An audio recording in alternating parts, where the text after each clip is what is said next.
Tara McCulley sat in the stillness of her living room, unaware that the life she had known was about to shatter. Her daughter, Kiara, 19, lounged nearby, her presence calm and ordinary, belying the storm that churned quietly beneath the surface. In the garage, a chilling scene awaited. Among the clutter and forgotten belongings lay a body, lifeless and silent, the blood from a brutal act staining the floor and walls. A 3-foot sword, the instrument of unspeakable violence, rested nearby, slick with crimson. The horror of what had occurred could not be contained, not even in the familiar surroundings of a mother's home. The air was heavy with tension, tinged with the metallic scent of blood. Kiara bore marks on her own body, scratches, bruises, the aftermath of a rage that had erupted in a single, horrifying moment. Her ex-girlfriend had been struck down with precision and ferocity, leaving chaos and terror in her wake. When law enforcement arrived, the garage was transformed into a grim tableau. Bloodstains traced a path across every surface, telling a story of violence, obsession, and betrayal. Officers and detectives stood in disbelief as they began to piece together the unimaginable reality: a teenage killer had been hiding in plain sight. But the body in the garage was only the beginning. Behind it lay a story of a twisted relationship between two young people, whose dark impulses and shocking actions would unfold layer by layer. Every revelation sent waves of horror through family, friends, and authorities alike. For Tara, nothing would ever be the same. The daughter she thought she knew, the life she believed was ordinary, had vanished, replaced by a darkness that defied comprehension. This is Minds of Murderers, where we explore the darkest corners of human nature.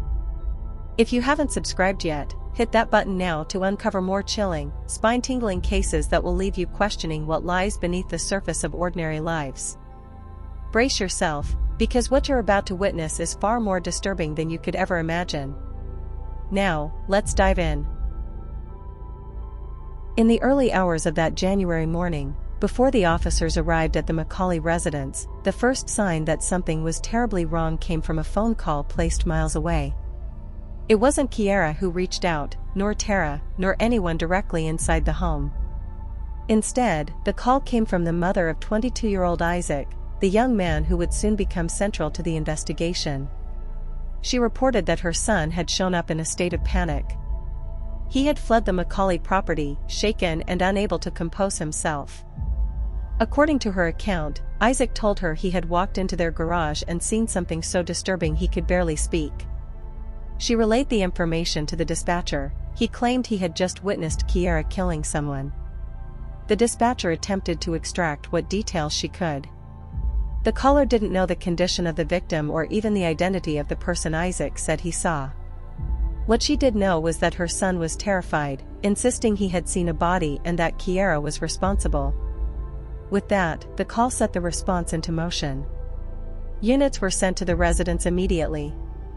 Officers were warned that a violent incident had possibly taken place inside the garage of the home.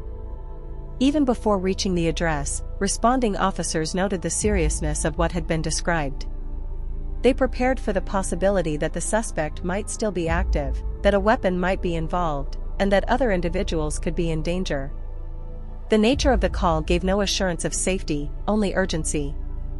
Officers approached the home cautiously but decisively, treating it as an active scene.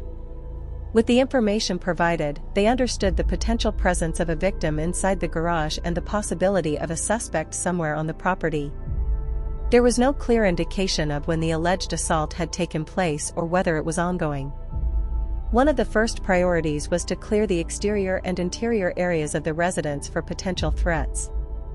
The home itself appeared quiet from the outside, offering no visual clues as to the severity of what had occurred. The garage door was closed. The windows provided no visibility into the scene.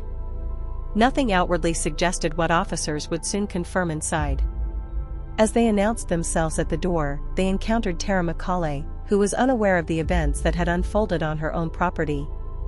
She had no apparent understanding of what the officers were responding to and had not yet seen what was in the garage. From her perspective, the arrival of multiple officers was unexpected and confusing. The officers informed her only of what they were required to at that moment, that they had received a call alleging a violent incident had taken place at the address. Tara was cooperative but clearly unsettled. She stated she didn't know of any disturbance or any situation involving harm. The officers then moved to secure the residence while assessing the garage, which was the reported location of the victim. From the moment of arrival, the officers were acting on the foundational report that someone inside had been severely hurt, possibly killed, and that the suspect, according to the caller, was Kiara. With Tara present and the rest of the house still unsearched, they had to proceed methodically. They couldn't rely on the limited account they'd been given. They had to verify everything. The 911 call had laid the groundwork, but until they opened the garage, the officers had no confirmation of what they were dealing with. They were preparing for anything, a wounded victim, a homicide, or even a situation that might still be unfolding. The garage would provide the first concrete evidence of whether Isaac's mother's call to dispatch reflected an ongoing threat or the aftermath of one. And it was only once officers entered the garage that the full reality began to take shape. Once officers had secured the immediate interior of the home, their attention shifted to the garage, the location identified in the 911 call as the site of the alleged assault. At this stage, they still had no visual confirmation of the victim, no certainty about the suspect's location, and no understanding of the sequence of events that had unfolded earlier that morning. All they had was Isaac's reported claim that he had seen a body, and that Kiara was responsible. The officers approached the garage with the level of caution appropriate for a potentially active crime scene. Weapons remained drawn as they prepared to make entry.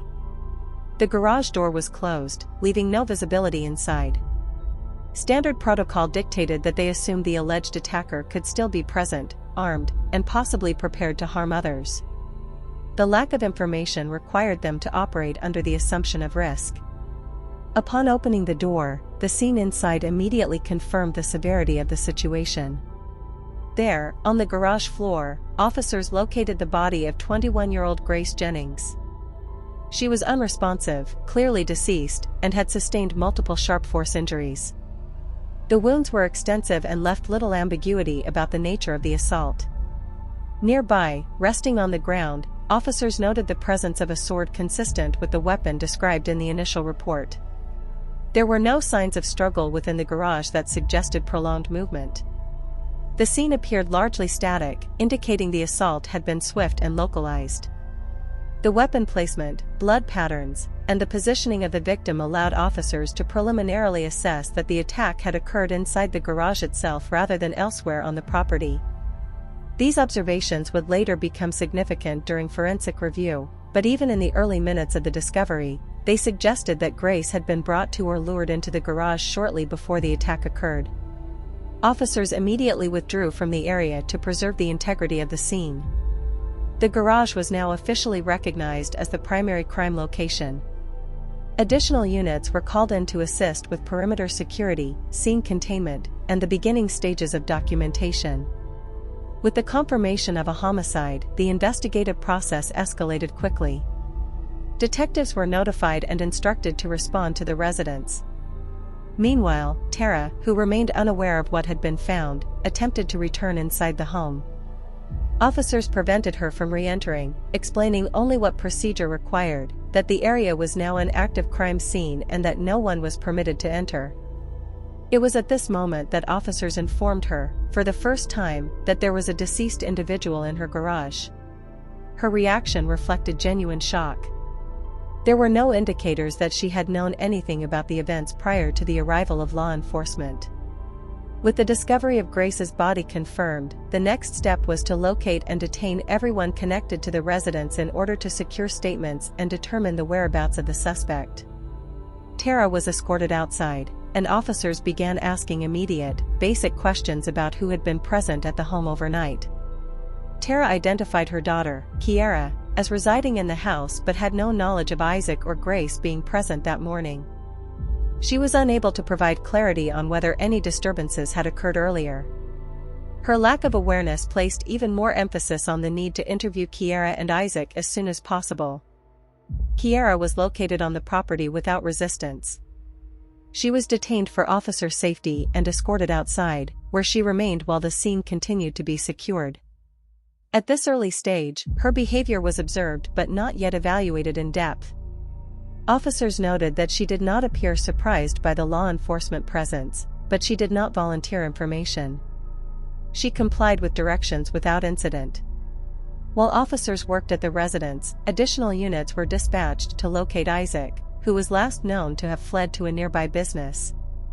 That location would soon become the second shell point of the investigation, as Isaac's claims, recollections, and inconsistencies would form the initial narrative investigators had to work through. But before the interrogations could begin, detectives needed the scene stabilized, photographed, and secured. Back at the house, the presence of the body and the weapon created the framework of a clear violent offense. The garage itself became the central focus of early evidence collection. Officers documented the placement of the sword, the condition of the victim, and the overall arrangement of the space. The garage contained typical household items, storage bins, tools, and miscellaneous belongings. None appeared obviously connected to the assault, suggesting the weapon had been intentionally brought into the garage rather than improvised from the surroundings.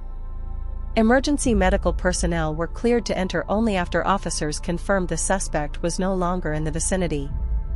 Once paramedics assessed Grace, she was officially pronounced deceased at the scene.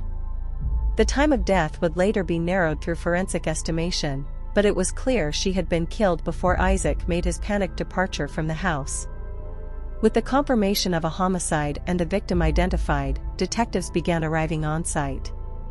Their first priority was to walk the scene without disturbing the evidence, observing the positioning of the body, the weapon, and the overall environment. Each detail would later contribute to the reconstruction of the sequence of events, how Grace entered the garage, where Kiara had been positioned, and the order in which the injuries were inflicted. At this point, officers had a body, a weapon, and two individuals linked directly to the scene: Kiara, who had been present at the home, and Isaac, who claimed to have witnessed the aftermath. What investigators did not yet know was the motive, the timeline leading up to the attack, or the degree of involvement each individual held. Those answers would come later, in the interviews, in the messages retrieved from the phones, and in the contradictions between what each person claimed happened that morning. But everything began in that garage. The body, the sword, and the realization that this was not an accidental death, not a misunderstanding, but a homicide carried out with intent. The rest of the investigation would build from this moment.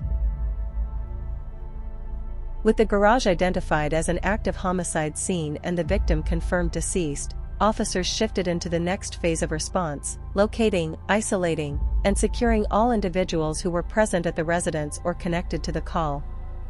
This was essential not only for safety but to prevent the possibility of altered statements, contamination of evidence, or the departure of any potential suspect. Kiara was the first individual officers made contact with. She was still on the property, calm and compliant when approached. She did not attempt to flee, resist, or interfere with the investigation. Officers detained her in accordance with protocol for a suspected violent offense. She did not ask questions regarding the reason for their presence, nor did she express confusion about the situation in the garage. This lack of reaction was noted by officers but not immediately interpreted. Their priority at that moment was securing everyone safely, not assessing behavior. Once Kiara was detained, she was escorted outside the residence to wait while detectives continued processing the interior and exterior of the property. Officers did not question her substantively at the scene, preserving the integrity of any future formal interview. Her demeanor remained measured, without outward signs of distress or urgency. Meanwhile, Tara remained near the officers, shaken by the revelation that a body had been found in her garage. She provided what limited information she could, emphasizing that she had been unaware of any visitors or disturbances earlier in the morning. Officers restricted her movement, ensuring she did not inadvertently enter or disturb any part of the active crime area. Her cooperation assisted in the initial containment of the scene, but she could offer no immediate clarity on the events that had occurred under her roof. While Kiara was secured on-site, attention turned to Isaac, who was not present at the residence but was considered a crucial witness, and possibly more, depending on the accuracy of his statements. Officers already had the location where he had last been seen, a nearby store where he had fled after leaving the McCulley home. A separate responding unit was dispatched to that location to locate him. It did not take long for officers to find Isaac. He was still at the store, visibly shaken, prompting staff or bystanders to notify authorities. As officers approached, Isaac exhibited signs of distress consistent with the report his mother had given. He did not attempt to flee or conceal his involvement. Instead, he appeared overwhelmed and disoriented. However, emotional state alone could not yet be interpreted as evidence of innocence or guilt. Officers detained him as well, treating him as both a witness and a potential suspect until more information could be gathered. Isaac was separated from the store environment and placed in an isolated area to await transportation. From the moment he was detained, officers ensured the preservation of his statements, his phone, and his physical condition. These factors would later become pivotal. For now, Isaac was secured just as Kiara was, calm, compliant, and waiting for formal questioning. Back at the residence, detectives began the process of formally identifying the victim. Grace Jennings' identity was confirmed through information gathered from items found on her person and through early inquiries made to those connected with the home. The confirmation of her identity allowed investigators to begin building a timeline of her movements leading up to the murder. While the crime scene was being documented, the arrival of Grace's mother added another layer of complexity. She came to the residence before investigators had completed their initial surveys of the scene. Her presence presented a delicate situation. She was desperate for information, but officers were not yet permitted to disclose details regarding the condition of the victim. She was escorted away from the garage area with care, informed that the investigation was ongoing, and told that detectives would speak with her as soon as they were authorized to do so. This moment marked one of the more emotionally complex intersections between procedure and humanity. Officers understood that a mother was standing only feet from her daughter's body without being allowed confirmation. They had no choice but to follow proper investigative protocol. Until the scene was processed and identification confirmed through appropriate channels, no official information could be given, regardless of the emotional toll it took on the family. While Grace's mother waited, officers maintained the perimeter and continued their systematic work inside the garage. Additional units arrived to assist with external containment, ensuring that no unauthorized individuals entered the property, and that those who were on site remained where they were assigned. As the morning progressed, the operation at the McCulley home divided into several simultaneous branches. Scene processing within the garage, victim identification and family notification protocols, detainment and transfer of Kiara and Isaac, preliminary interviews with terror, collection and preservation of electronic evidence. Once both Kiara and Isaac were confirmed secured, detectives arranged for their transport to the police station for formal interviews. These interviews would become essential in reconstructing the events leading to Grace's death. Each of them would provide a different version of the morning's timeline, versions that would, at first glance, conflict with one another. The inconsistencies would later guide investigators toward the presence of a coordinated plan and a deeper motive than what either suspect initially claimed. For now, both individuals were transported separately, ensuring no contact between them. Each was placed in a separate interview room, monitored and recorded, as detectives prepared to begin the process of unraveling what had actually taken place. With the suspects secured and the victim identified, the responsibility shifted from uniformed officers to homicide investigators. Everything that followed, the interviews, the phone searches, the forensic analyses, would build upon what the officers had done here in the first crucial hours. The crime scene was established. The suspects were in custody. The victim was identified. The next task was determining how, and why, the murder had occurred. With Kiara and Isaac secured and separated, investigators transitioned fully into their methodical processing of the crime scene. The McCulley garage, now recognized as the location of Grace Jennings' death, became the central focus of the forensic team. Nothing inside the space could be moved, touched, or adjusted without documentation. Every detail had to be recorded exactly as it appeared at the time officers made entry. Crime scene technicians began by establishing a controlled perimeter around the garage. Only authorized personnel were permitted inside.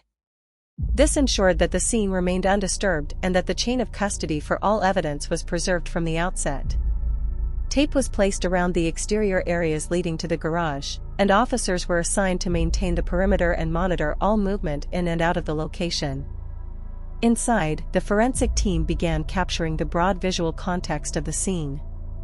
Photographs were taken from multiple angles, documenting the overall layout, the position of the victim, the placement of the sword, the arrangement of items stored within the garage, and the condition of the floor and surrounding surfaces. This stage of scene documentation is critical, as it provides investigators and future jurors a clear record of how everything appeared before any forensic sampling or evidence collection took place. Overview photographs were followed by more detailed, close-range images.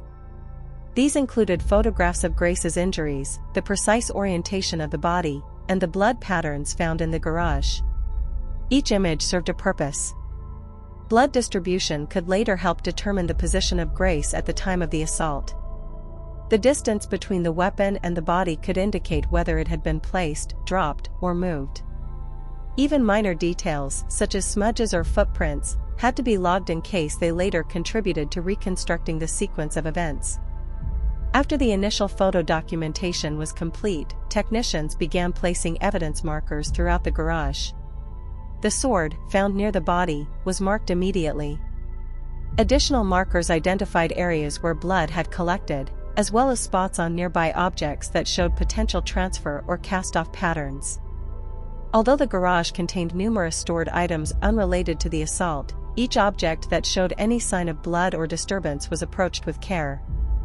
The presence of unrelated items did not complicate the basic structure of the scene, but it required technicians to be thorough in distinguishing between incidental clutter and potential evidence.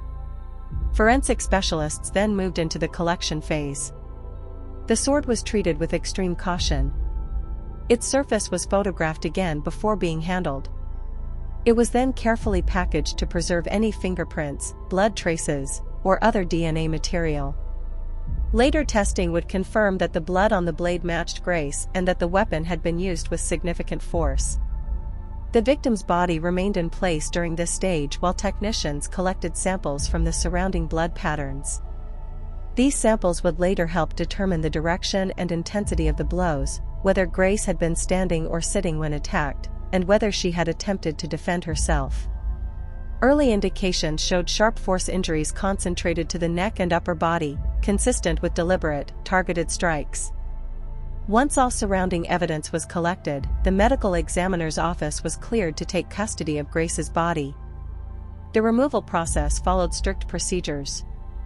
Before being moved, the body was examined externally in its original position. Notes were made regarding the orientation of limbs, the angle of the head, and the condition of clothing. All visible injuries were documented at the scene before the body was transported for a full autopsy. While the garage remained the focal point of forensic work, investigators also surveyed the rest of the residence. Although there was no indication that the homicide occurred anywhere other than the garage, detectives needed to confirm that no additional evidence or signs of struggle existed elsewhere in the home. Bedrooms, hallways, and common areas were checked for blood, weapons, or disturbed items. The interior showed no signs of violence. Everything pointed to the garage as the location where the assault both began and ended. As the garage work continued, detectives coordinated with officers at the police station where Kiara and Isaac were being held. They confirmed the status of both individuals, ensuring that neither was questioned until the lead investigators arrived. The need for untainted, controlled interviews was paramount. Detectives would soon take over, separating fact from assumption and determining whether Isaac's initial report, that Kiara alone had committed the act, matched the evidence. Outside the home, Grace's mother remained nearby, unaware of the details but sensing the gravity of the situation. Officers kept her at a distance, maintaining protocol while also understanding the weight of what she was about to learn. Family notifications in homicide cases require precision and compassion. No officer could make the notification until identification was confirmed and a detective was prepared to deliver the information in accordance with department guidelines. With each stage of the garage processing completed, investigators gained a clearer sense of how controlled the scene appeared. There were no signs of chaotic movement, no evidence that Grace had attempted to flee once the assault began, and no indicators that more than one person had been involved in the physical act inside the garage. This did not rule out planning or conspiracy, but it provided early clarity about the likely physical dynamics of the killing. Eventually, the forensic team completed their work, and the garage was sealed pending additional analysis.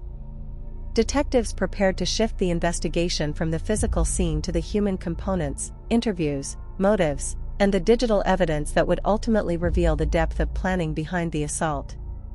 With the crime scene processed and secured, the focus now turned to the suspects waiting at the police station and the forensic team completing their initial sweep of the garage. Detectives shifted their attention to the individuals whose accounts would shape the early direction of the investigation. Isaac, who had fled the McCulley residence and later been found at a nearby store in a state of panic, was the first to be formally interviewed. Isaac was placed in a standard interview room, a controlled, monitored environment designed to capture every detail for later review. The room was plain, furnished with a table, 2 chairs, and a camera positioned to record the session. Detectives chose to speak with him first because he had been the original source of information that triggered the police response. His statements would provide the initial narrative investigators needed to compare with physical evidence. When detectives entered the room, Isaac was visibly unsettled. His posture, movements, and general demeanor indicated stress. He appeared overwhelmed, but this alone did not establish credibility. Detectives are trained to differentiate genuine emotional distress from behavior intended to deflect suspicion. At this stage, they needed only to allow him to speak, observe his mannerisms, and gather a baseline sense of his version of events. The interview began with basic questions: his name, age, relationship to Kiara, and the circumstances that brought him to the McCulley residence earlier that morning. Isaac described his arrival at the home, his presence in the garage, and the moment he claimed to have discovered Grace's body. He reiterated that he had been frightened and fled immediately. The account he gave emphasized shock and fear. Detectives allowed Isaac to speak at length, but they also recognized the limitations of his initial narrative. At this early stage, his description lacked detail. While he recounted discovering the body, he provided little context about the events leading up to the moment. He did not offer clarity on how Grace had come to be in the garage, why he and Kiara had been present together, or what the nature of the interactions among the three had been that morning. Isaac's behavior during the interview raised several questions. His level of distress appeared real, but his emotional responses fluctuated. At times he seemed confused, at other times articulate. This inconsistency did not indicate dishonesty on its own, but it did prompt detectives to proceed carefully. They needed to ensure that his account was recorded without interruption while also reserving judgment until more information was available. Detectives also paid close attention to the timeline Isaac provided. He described a sequence of events that placed him as a witness who had entered the garage only after the assault had occurred. According to him, he had no role in the violence and had been unaware of any imminent danger. However, his description lacked independent corroboration. Without additional evidence, the investigative team could not assume his role was limited to that of a witness. During the interview, detectives presented Isaac with a consent form for the search of his phone. This form was a critical component of the investigation. Isaac signed it without hesitation.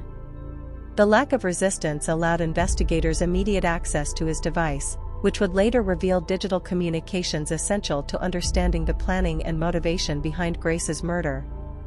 Once detectives had Isaac's phone, they paused the interview. While one detective continued asking broad questions about Isaac's knowledge of Kiara, his relationship with Grace, and his general account of the morning, the other detectives left the room to examine the contents of the device.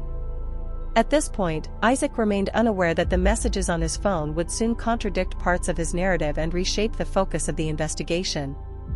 Throughout the remainder of the first interview session, Isaac continued describing events in general terms. He emphasized his fear, his confusion, and his belief that Kiara had acted alone. He did not claim to have attempted to help Grace or intervene, framing his actions as a reaction to shock. Detectives made note of this, understanding that while people react differently to trauma, the prosecution would later scrutinize these choices.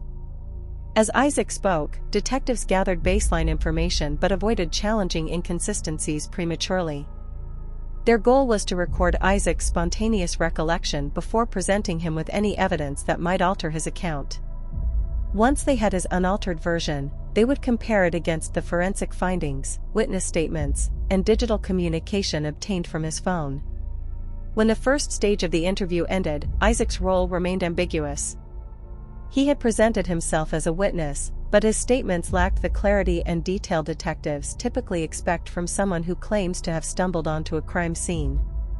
His cooperation with the phone search was noted, but cooperation alone did not establish innocence. Detectives concluded the initial session with the understanding that Isaac's value to the case would depend heavily on the contents of his phone and how those communications aligned with, or contradicted, his account. The investigation now required a parallel track, a second, separate interview with Kiara, whose statements would either support Isaac's claims or reveal contradictions requiring further scrutiny. While Isaac was being escorted back to a holding area to await further questioning, detectives turned their attention to the second, and far more critical, interview of the day. Kiara McCulley had been taken into custody shortly after officers found Grace's body in the garage. Her behavior at the scene had raised immediate concerns. Unlike her mother, who appeared confused and overwhelmed, Kiara displayed an unusual calmness. She interacted with officers in a manner that was inconsistent with the severity of the situation unfolding just a few feet away. Detectives brought Kiara into an interview room similar to the one Isaac had occupied. The room was intentionally plain and sterile, offering no distractions. It was designed to encourage direct communication and allow investigators to focus on the subject's verbal and nonverbal cues. Kiara was left alone for an extended period before the interview began. This is standard procedure. The time alone often encourages suspects to reflect, become anxious, or mentally prepare, any of which can provide insight into their mindset once the interview begins. During this waiting period, Kiara exhibited a mixture of restlessness and composure. She shifted occasionally in her seat but did not appear distressed. Instead, she seemed to be contemplating her situation, though what conclusions she reached were not immediately clear. Her behavior contrasted sharply with that of someone experiencing shock or confusion. Detectives took note of this contrast, recognizing that her demeanor could indicate familiarity with violence, emotional detachment, or a strategic attempt to control how she appeared. When detectives finally entered the room, they approached the interview with caution. Kiara was considered the primary suspect, and the evidence already gathered pointed heavily toward her involvement. Still, detectives needed to obtain her account without influencing her statements. The priority was documentation, not confrontation. The interview began with basic questions about her identity, her relationship with Isaac, and her connection to Grace. Kiara responded efficiently, offering straightforward answers. Yet as the conversation progressed, she began introducing details that diverged from the factual record. She spoke about memory gaps, disorientation, and confusion regarding the sequence of events. She claimed she was struggling to recall what had taken place and suggested that parts of the morning felt fragmented. Detectives quickly recognized this pattern. Claims of memory loss are not uncommon among suspects in violent crimes, especially when confronted with evidence that points to a clear timeline. However, investigators proceeded carefully. Rather than challenge Kiara's statements directly, they encouraged her to elaborate. Doing so allowed her to continue speaking freely, providing more material for later comparison with forensic and digital evidence. Kiara began describing her emotional state leading up to the incident. She claimed she had been frustrated with Isaac for inviting Grace over without her knowledge or permission. She explained that the tension between her and Grace had a long history, dating back to their previous relationship. Describing this tension gave detectives insight into potential motives, though Kiara did not explicitly acknowledge anger or hostility beyond general frustration. Throughout the interview, Kiara maintained a composed tone. Her responses were detailed, but the details often lacked contextual coherence. She mentioned feeling overwhelmed, then shifted to talking about unrelated topics, then circled back to the events of the morning. This irregular flow made it difficult to discern whether she was struggling with genuine confusion or attempting to distort the narrative. The key moment of the interview came when detectives began asking about the period during which Grace would have been attacked. Kiara's answers became notably vague. She claimed to remember being present but not the specific actions she had taken. She suggested that her memory failed her during the most critical time frame. The sudden shift from detailed recollections to claimed amnesia immediately raised red flags. It indicated an awareness of guilt and a desire to distance herself from the most incriminating portion of events. Detectives kept the conversation open-ended, prompting Kiara to speak without interruption. When she volunteered additional information, such as descriptions of her emotional state, fragmented memories, or confusion, detectives documented each assertion. These statements would later be compared to the physical evidence and the digital conversations obtained from Isaac's phone. As the interview progressed, Kiara occasionally made statements that inadvertently revealed an awareness of the severity of the attack. She referred to the presence of blood without being prompted. She acknowledged the possibility that Grace was dead even though officers had not confirmed this to her during the interview. She seemed to have an internal understanding of what had occurred, even as she claimed to have no memory of committing any violent act. Kiara's composure remained steady throughout. Unlike Isaac, who exhibited anxiety and distress, Kiara did not appear emotionally overwhelmed. Instead, she projected a sense of control.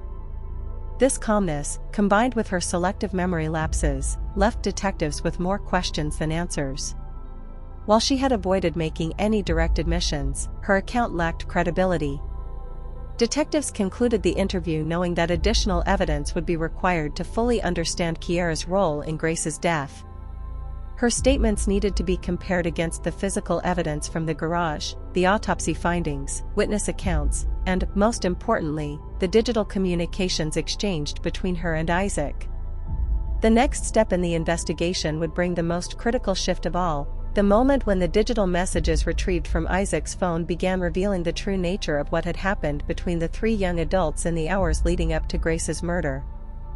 After completing the interviews, detectives turned their attention to the devices that had become central to the investigation: Isaac's phone and Kiara's phone.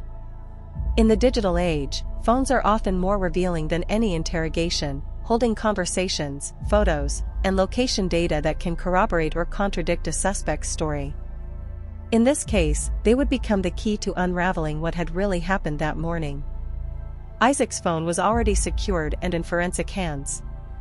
Investigators were particularly interested in text messages, social media interactions, and app notifications around the timeframe of the murder. Early review revealed the first cracks in the carefully constructed narratives the suspects had offered during their interviews. One of the first revelations was a series of messages between Isaac and Kiara from the night before. While neither admitted to planning anything explicitly violent, the tone was possessive, tense, and suggestive of escalating conflict. There were multiple attempts by Kiara to control Isaac's interactions with Grace, messages that revealed her jealousy and manipulation.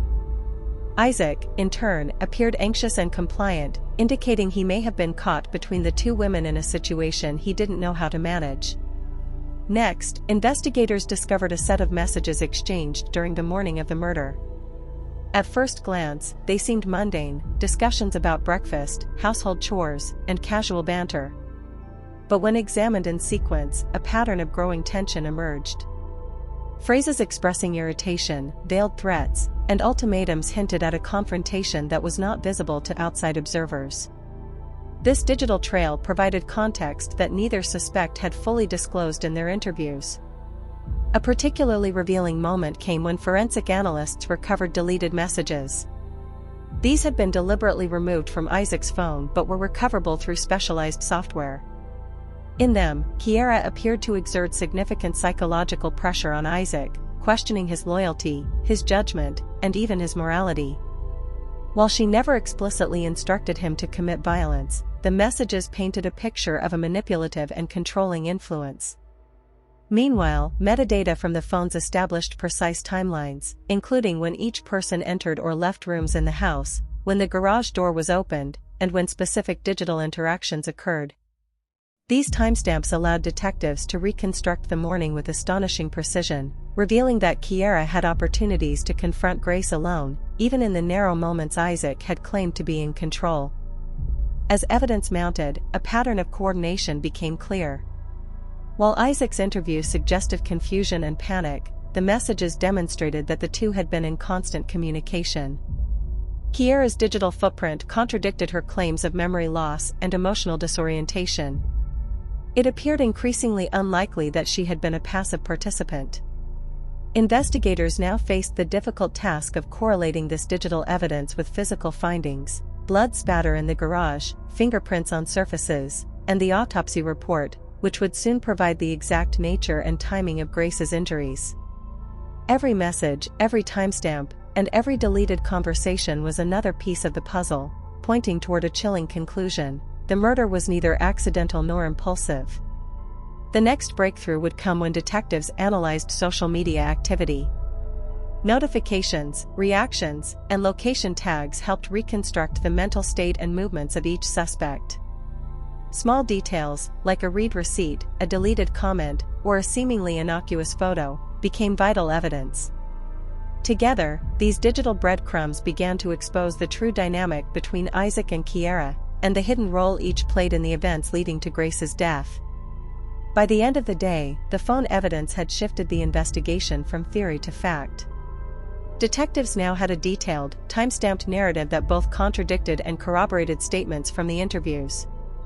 The next step would be to confront Kiara with the digital evidence, a move that would force cracks in her calm exterior and set the stage for confessions, denials, or new revelations. The interrogation room was dimly lit, a single overhead light casting sharp angles across the table. Kiara sat with a calm, almost rehearsed posture, fingers laced tightly, eyes steady. She had been cooperative in earlier questioning, but detectives now held evidence she couldn't control: the messages, timestamps, and deleted files from Isaac's phone. Detective Morales opened the file on the tablet, sliding it across the table toward Kiara. "Let's go over the timeline," Morales began, his voice measured. "We've reconstructed the morning of March 14th down to the minute. We know when Isaac entered the garage, when Grace was there, and, thanks to deleted messages, we also know what you were saying to him before, during, and after the incident." Kiara's calm expression flickered for a fraction of a second, unnoticed by anyone except Morales. Instead of panicking or lashing out, she leaned back slightly, crossing her arms. "I don't know what you're implying," she said evenly. Morales nodded, not reacting to the deflection. "We're not implying anything. We're just presenting facts. Messages that were deleted but recovered show your tone, your instructions, your insistence. And timestamps prove your movements matched what those messages suggested. They contradict parts of your initial interview." There was a pause. Kiara's jaw tightened. Detectives could sense the psychological pressure beginning to erode her composure. "Kiara," Morales continued, "we're not here to argue. We're here to understand." Isaac was clearly under stress, confused by the situation. "But the messages you sent indicate planning, manipulation, control. We can see how he was responding to you. We need your side of the story, honestly, without gaps or omissions." For the first time, Kiara's voice wavered, almost imperceptibly. I wasn't thinking clearly," she whispered.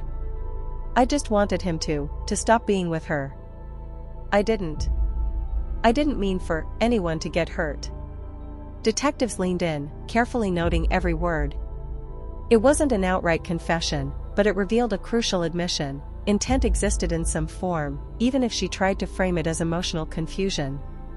Morales opened another file, screenshots from social media, deleted comments, location check-ins.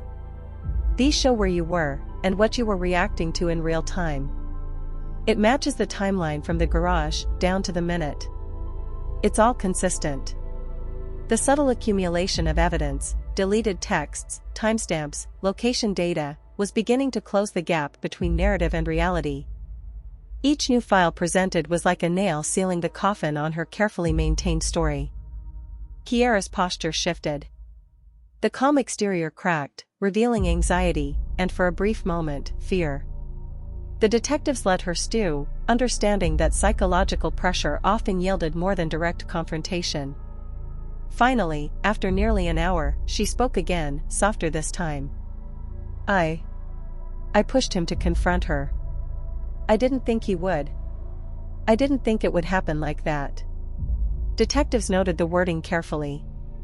She admitted to manipulation but still tried to distance herself from the actual act of murder.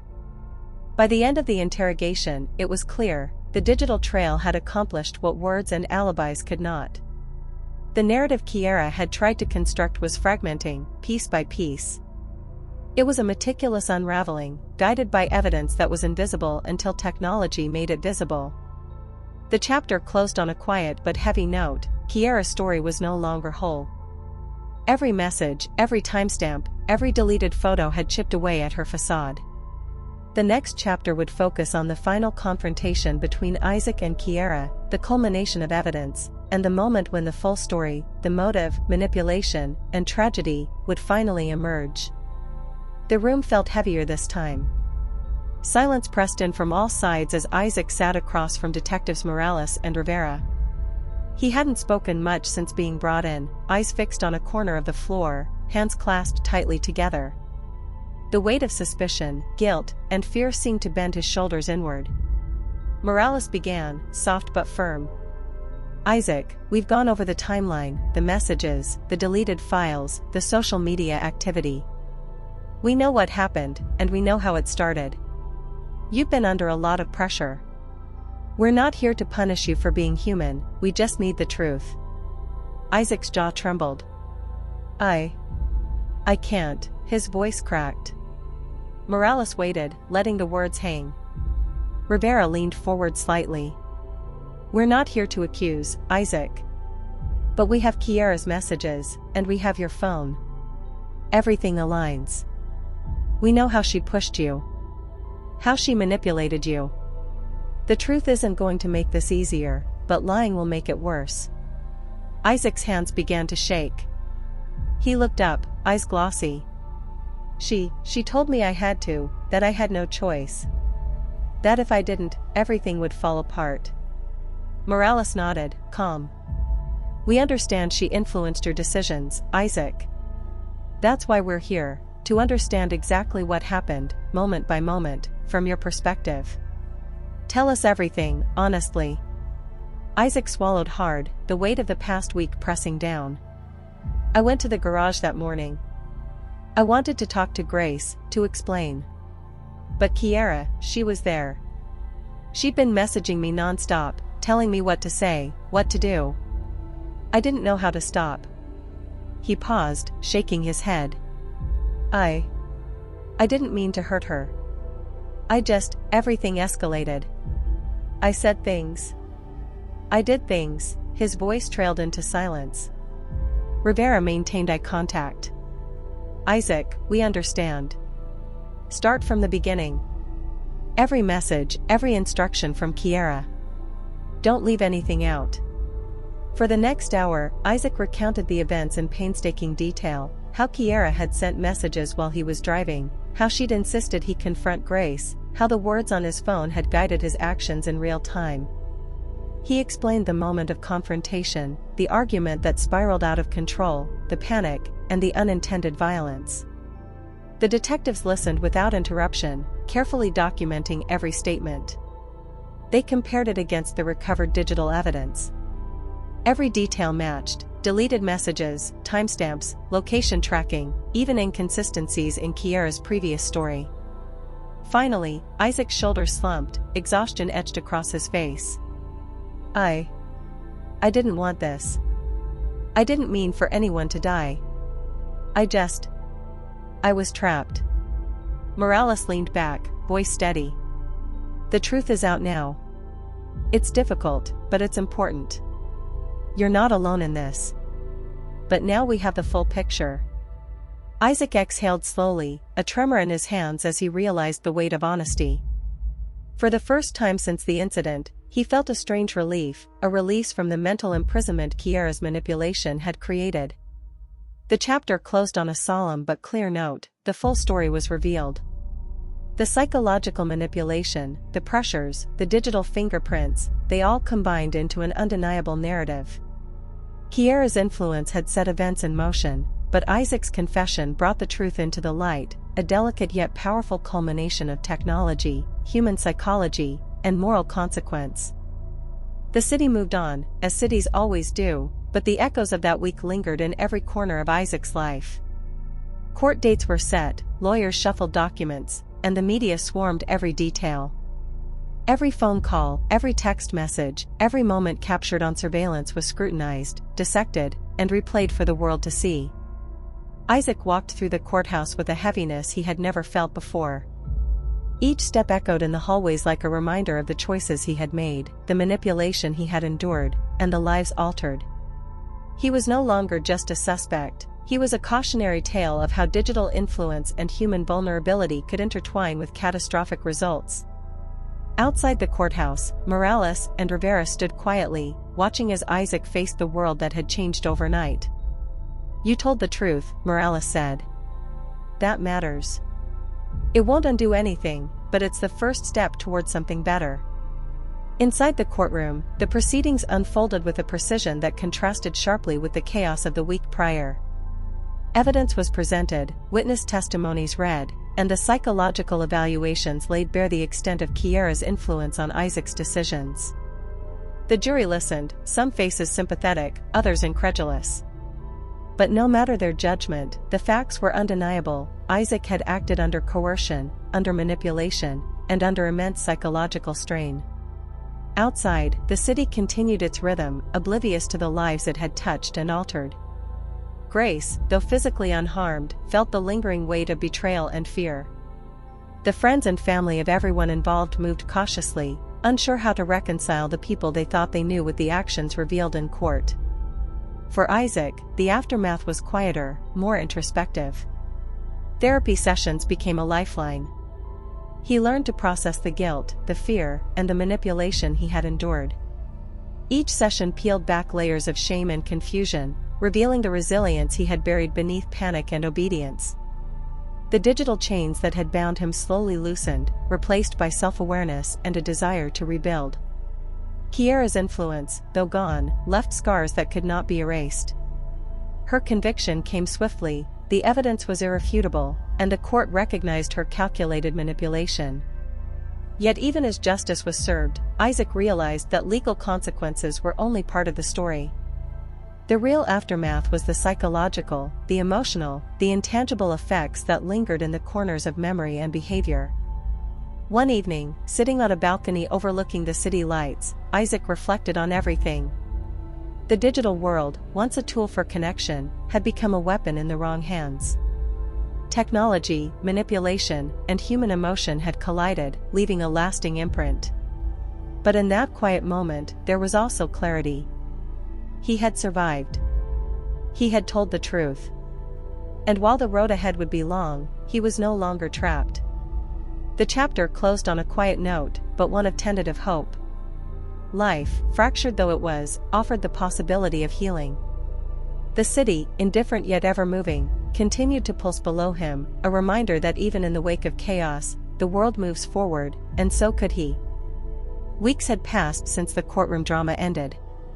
The city, in its relentless rhythm, seemed unchanged to the outside eye, yet for those who had been caught in the storm, everything had shifted. Isaac walked along familiar streets, noticing how ordinary life went on, shops opening, children laughing, traffic humming, a stark contrast to the chaos he had survived. Therapy sessions had become a cornerstone of his routine. Each conversation peeled away layers of guilt, confusion, and lingering fear. He learned to confront the manipulation he had endured, to understand his own vulnerabilities, and to recognize the subtle ways technology and human intent could shape behavior. With every insight, the weight on his shoulders eased, replaced by a cautious hope. Grace, still guarded but resilient, had begun to reclaim her life. She returned to routines that once felt mundane but now carried the comforting rhythm of safety.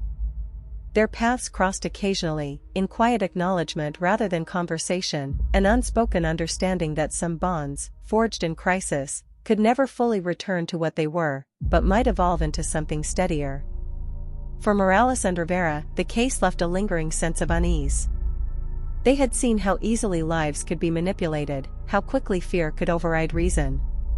Yet they also witnessed human resilience, the courage to confess, to heal, and to rebuild. It was a lesson they carried into every investigation thereafter, a reminder that justice was not merely about punishment, but understanding and restoration. Isaac spent long nights reflecting on Kiara's manipulation, realizing that the threat was never just digital, it was deeply human. She had exploited doubt, desire, and fear, turning everyday interactions into instruments of control. Understanding that was liberating. The chains were no longer invisible, no longer unknowable. He had the knowledge now to prevent such manipulation in the future. Technology, Isaac realized, was a double-edged sword. It could connect and empower, but also deceive and entrap. The lesson was personal but universal. Vigilance, self-awareness, and community were shields against the subtle dangers that lurked behind screens. In time, Isaac began sharing his experience, cautiously, with forums, small groups, and seminars on digital literacy and psychological resilience. The story of his ordeal became a beacon for others, a cautionary tale not of shame, but of awareness and recovery. People listened, resonated, and slowly, conversations shifted from blame to understanding, from fear to preparation. One quiet evening, standing on the balcony overlooking the city skyline, Isaac felt a sense of closure. The city lights twinkled like distant stars, each representing countless lives moving forward, unaware of the drama that had played out below. He realized that while the scars remained, they were no longer chains, they were reminders. Reminders of survival, of insight, and of the strength it took to reclaim one's life. He breathed deeply, feeling a subtle peace. Life, unpredictable and fragile, continued. And so did he. The chapter ended not with a dramatic flourish, but with the quiet, enduring truth: even in the shadow of manipulation, fear, and chaos, recovery and understanding were possible. The human spirit, when guided by awareness and reflection, could endure, and even flourish.